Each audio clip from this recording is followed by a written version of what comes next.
Pregnant? Ate too much Chick-fil-A. Pregnant? Ate too much Panera. Pregnant? Ate too much Chipotle.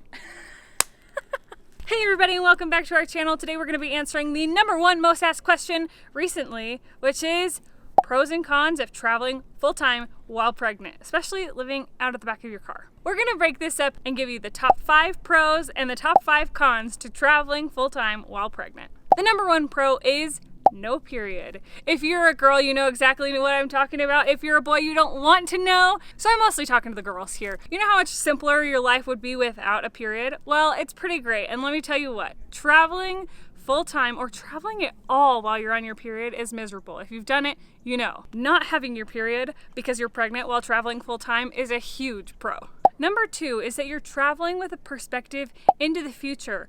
We've seen so many gorgeous things and we know exactly what we want to take our kids back to in the future. It's all so much more real and present because we actually have a child that is coming to us very soon. There have been some places that we would definitely bring them back to. Hello, Lake Tahoe, definitely. And other places that we're happy having just seen ourselves and we don't feel like the need to take our kids back, like maybe Hot Springs. In case you haven't noticed, we didn't like the hot springs. Number 3 is empowerment.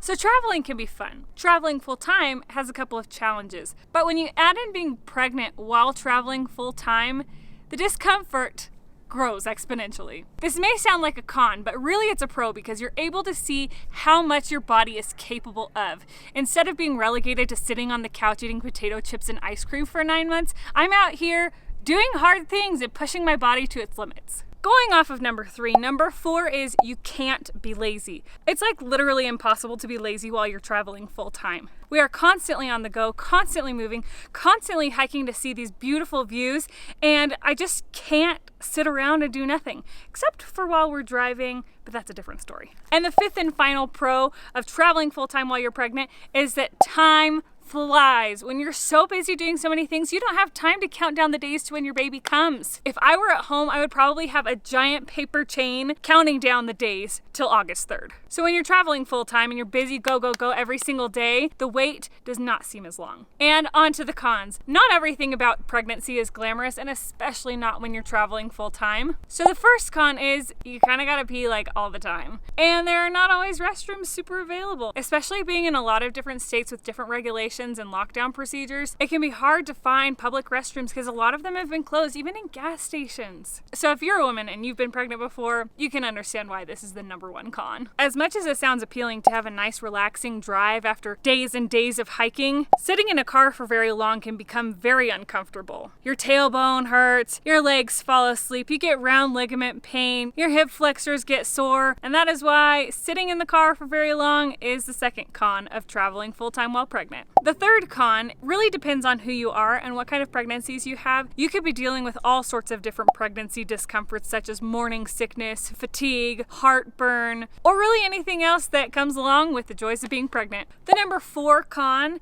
is that it can become very cramped when you're living in your car. Between moving everything from the top of our cargo box down into the car, back up again, cooking outside while you're pregnant, sleeping in the car can be pretty uncomfortable, especially when you're sleeping on essentially a twin mattress with your husband right next to you. I'm not very big yet, but I know that as I get bigger, it will become more and more uncomfortable to sleep in that tiny space. And the 5th and final pro, which really rivals for number 1, is there is not much food variety. If you know me, you know I love to cook so much. I love creating beautiful meals and having everything be very healthy. But on the road, it's just not possible. We typically have about 3 meals on rotation. Lunch and breakfast are the same every single day. There's not a lot of variety that would be very beneficial for my body and for my baby right now, which is just one of the things that I've had to compromise on because being out here overall, traveling full-time while pregnant is amazing. So thanks for watching. Let me know also in the comments down below what kinds of videos you want to see about pregnancy while traveling full-time in the next video. And make sure to follow me on Instagram at micah.emily. See ya! My hair looks okay though, right?